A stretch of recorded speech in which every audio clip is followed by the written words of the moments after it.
Your first one. We're just now less than a month out as they're one of the last big tech names to report, but you've got the monster here, Nvidia. Yeah, and Nvidia is one. I would see everything right now is really more a flight to quality. People are looking for conviction, people are looking for certainty, and Nvidia is one of these names that we see that happening. We're looking for a 10 to 14% growth in an 18-month time period. We see a near-term consolidation in the industry. We see that pullback of sorts. Same thing across the sector. We believe that there's still decent growth available. So that's another positive for this stock. Also, that the fact that they've gone through the pricing pressures per se has been a boon to them. So we believe that the stock has room to run this year. We should see a nice double-digit increase. And then at the same time, although there be challenges, we think that they should do well in the long term. All right, Rick, so as we look at the technical setup for Nvidia, we did see this rotation away from big tech, but over the last month, we've seen some movement back in. Nvidia itself up more than 16%. But what are you seeing in terms of the technical setup? Yes, we bounced off a very notable point. The area between about 165 to 170 represented a gap here and a subsequent short-term low. But then very often this general area has come back into focus. Most recently, it's about where we bottomed out. We filled the gap, and now we have had a rally that took us above 195. That's our green line here. Highs, and then kind of a similar picture here. So we had this range-bound area. Now the price activity is close to challenging this very small gap right here. That gap level came in around 205 or so. Then the next stop for the bulls would be 212.19. So a pretty interesting situation. We did break through this boundary line here. You could draw just this trajectory line, not really a very strong trend line, just trying to illustrate that we are seeing higher highs at this point. Now we can see that RSI, despite being above the overbought threshold of 70, has broken. This green trend line is on the verge of potentially drifting back below. So that would be more of a bearish type of signal here if that were to happen, especially if we were to break down through the confluence of our 5-day EMA and our trend line. Both of those come together just shy of 200. Still, though, that doesn't necessarily mean a collapse is coming. It could just be a slowdown as traders reassess, take profits, and examine their current positions and perhaps try to re-enter. So anyway, we can look at our volume profile here showing our node in question, 175 to 190, with our point of control, our heaviest trading area of all, coming in around 179. So that's the key area to look out for, mostly matching up with our long range. And I think now it's retail investors that are now beginning to take money off the sidelines and buy stocks. Maybe this is a psychological or a political question. I'm just curious if you have any insight as to why they would react differently to the Iran war versus not just tariffs, but anything else politically that's happened. I mean, buy the dips has become a well-known catchphrase. So it's surprising that they were, you think, kind of going the other way this time. It is surprising. I was quite surprised because I would have assumed if someone asked me in 2026, a war is going to start, what will retail do? I would assume that they'd buy the dip. But in our surveys with our clients, we found that many maybe had policy puzzlement. They didn't really know how big this war could become. Their biggest fear was gasoline spiking and we could get a recession or a depression, and a lot of economists warned of that. So I think it was difficult for investors to say, we can trust what the administration's doing, because there were too many people warning about the tail risks of that. Is it possible they're right? I was in a store earlier today and the radio was on. I haven't heard the radio in a long time. And the DJ it was some kind of pop or kind of broad station. And he was saying, another check on gasoline prices, and boy, aren't they high. And I thought, wow, that's the first time I've heard gasoline prices talked about in a non-business news context in a while. Is it possible that actually there is going to be a bigger impact here and the retail investors actually know that and maybe the pros are missing it? Anything's definitely possible. One thing that we were at Fundstrat were emphasizing is that inflation adjusted, even gasoline prices here aren't nearly the burden they were 5 years ago, 10 years ago, even at the '08 peak. And the war is stimulating the economy, and we can see that in the earnings estimates in the ISM and even the jobs report. So I think the state of the consumer is one thing versus maybe how they might hear in a radio commercial or the surveys, but I do think the consumer is in better shape. So I think the retail investor will end up chasing this stock rally. And you think as they do, that will power it higher?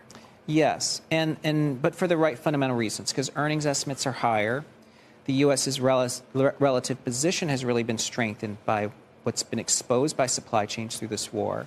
And I think as the world investor looks for growth and they worry about growth in general, they're going to buy the U.S. stock market, which is a growth index. We're going to talk in just a moment about international and whether, you should, not that you have to choose, you can do both, but if you had to pick U.S. versus international, is it U.S.? I'd still be overweighting U.S. because I think if you think about where innovation comes from, whether it's in tech, healthcare, or financial services or fintech, that's really U.S. companies. And I think there was an argument the U.S. PE should derate, but the war has exposed that the U.S. multiple should be going up. Really? So that could be accounting. We could get both earnings and multiple expansion this year? Yes, I think once we're through, this is still going to be a very tricky year because we have a new Fed chair coming in the market's going to test that Fed chair. But once we get through that subsequent turbulence, we are probably entering, an 18 to 24-month period that might breather yesterday. A bit of uncertainty in these markets off the back of the weekend's developments, but we continue to sit at these all-time highs. We went from oversold to overbought, the quickest fashion in 40 years. What do you make of where we sit right now? Yeah, good morning, Sam. I know it's interesting. You would think with the news over the weekend that the Iranian vessel was, captured, there were shots fired, et cetera, et cetera. Markets would be down, just basically on mean reversion plus some negative kind of surprise there. But yet, even yesterday, throughout the day, there was still some of this buoyancy, this bid support that you see throughout the day. You see that same kind of follow-through action that's occurring today. And Sam, it's one of these situations. So, look, we know that the money has been flowing primarily towards tech and AI infrastructure. That's been the outperformer since March 30th. The SOX is at a fresh all-time high today. The RSI on the SOX is at 78, the relative strength index. If you look over the past 3 years, it's not unheard of. There's probably been 6 or 7 instances when it gets above 75, but it's very short-lived. But Sam, when you have this type of momentum where the bias is to the upside at fresh all-time highs, the tendency for performance chasing, the tendency to get some short covering within various pockets is always there. So while the momentum is occurring, it's really tough to go against the trend. So I would just say from a trading perspective, respect that trend, but then also respect the fact of, where we stand. That I think, Sam, the two risks are, number one, we're overbought. So you can just get a mean reversion pullback on no news for no reason. Even if oil prices are down, that's, as a trader, you should expect that could happen at any time, and you don't really know when. Number two, if we continue to push higher here into next week when we get mega cap tech results, I think there's probably going to be a high likelihood we're going to get a sell on the news regardless of what they report. Those are the two risks from a near-term trading perspective is what I'm looking at. Okay, interesting setup going into those earnings, as you mentioned, with the SOX. I mean, they've just been on absolute fire. What is it, its 14th day? This could be its 15th day. That would be the longest winning streak I was looking back since 2014, one of the highest overbought on record, as you say, as far as the levels right now. It was interesting. I was looking at some stats about this that, in 2014, when it did pause its 14-day winning streak, there, it continued to rally afterwards. It's certainly interesting as far as some of the levels we're watching. I mean, IGV, what do you make of that? Now we're at 88 currently. I mean, this continues to climb as well. Is this a sort of similar case too, do you think? Well, IGV is a little bit different, of course. It was basically one of the most hated industries, basically in Q1. But technically, there you got it on the chart. That looks great. So technically, we talked about the bear trap last week, right? Where it was a false breakdown, and then you get a move to the upside. So you have a couple of bullish developments here, technically speaking. Number one, assuming that we close right here, right now, today, we're already above the March high. So we did a mini kind of mean reversion rebound in March, and then we went back down to make new lows, which would have been like, okay, it's a confirmation of the downtrend. However, we got the bear trap, so it came back up support at 77. Now to eclipse the March high is incrementally bullish. And Sam, tomorrow we get service now. And it's really going to be, I think the market at this point, given all of the skepticism around software that's been going on, the understanding is, yes, there's going to be winners and losers. I think there's still some overhang that ultimately stay away from software because of AI disruption. But as we see results, and Mark Benioff has been touting his agents, here recently, but tomorrow, ServiceNow, another key kind of what is considered a stalwart within the software space.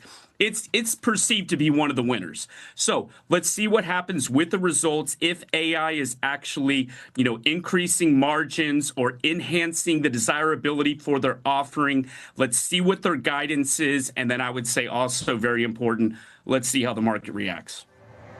Yeah, absolutely. And interesting Amazon Anthropic news today, which obviously seems to be helping both sides of the hardwares and the softwares out today as well, it seems.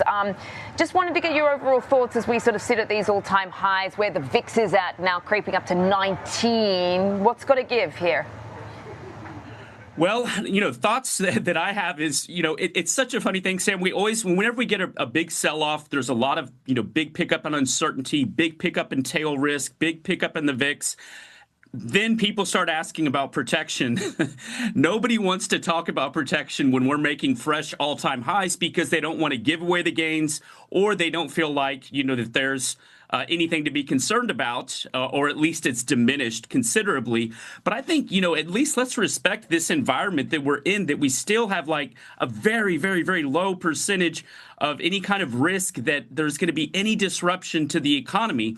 And I'm at all-time highs here. Maybe now is the time to consider callers or put spreads or even protective puts. A VIX of 19 is elevated. It should probably be around 14 if we're at all-time highs, but you can see we have the premium because of the uncertainty around the war. But I say, why not consider some protection now? It's not a recommendation, but maybe it's worth considering given where we are and the run that we've had.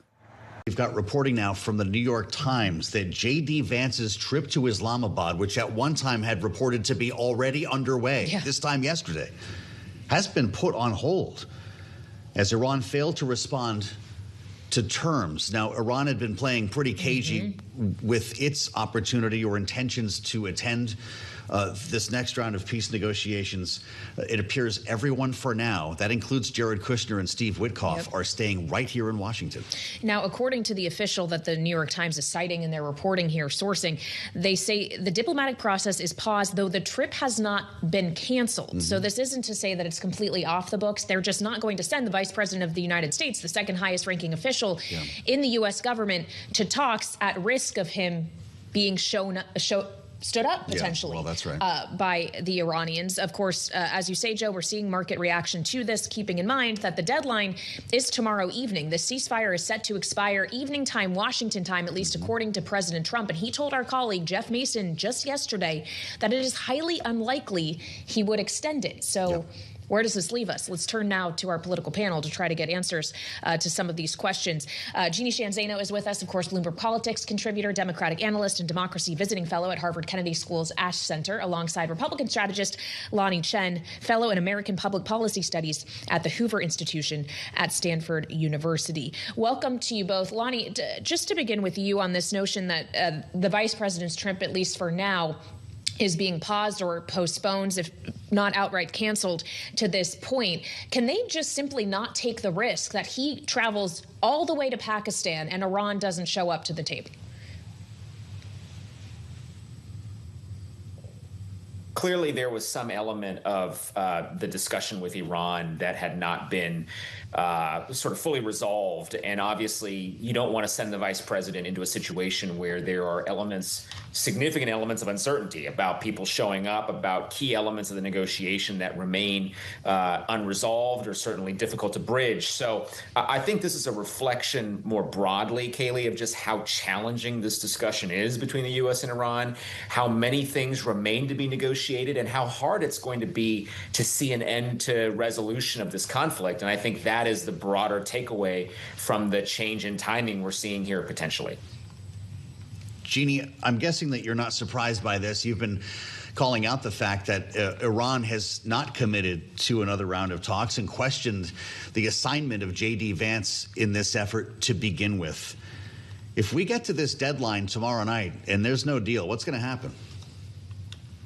There's two options, essentially. Donald Trump does what he said he's going to do, which is escalate, bombing bridges, bombing civilian power plants, or he extends this ceasefire. And I think we all hope it's the latter. And of course, Donald Trump has been on all sides of everything. So I think it's a possibility. But, you know, I'm struck, Joe. He said today that the war is over, followed a couple seconds later by saying he's going to get a good deal. Then he said, no, it's going to be a great deal. Now, a lot of times in the U.S. and the West, when we hear the president's doublespeak, maybe it's because we're used to it, we chalk it up as being part and parcel of his efforts to quell the markets, to sort of assuage people on the markets, that everything's going to be okay. And that may work as far as the markets are concerned, but it does not work from a diplomatic standpoint. In Tehran, every time he says these things, they hearken back to Geneva, that last meeting when they were in the middle of negotiations and were bombed, or the meeting prior when they were in the middle of negotiations and bombed. These are being read in very different ways, all of these truths and all of these sort of off-the-cuff statements the president is making. And so I am not at all surprised that Iran is not going to Islamabad. And let's also remember, there's another reason they're not going. They're not pushing to go into negotiations with the United States. Time is on their side. The longer this drags on, the better for Iran. And so all of that means that the president has to work very hard to get them to the table. They can't repeat what they did in that first round, where they come out of negotiations and the president says,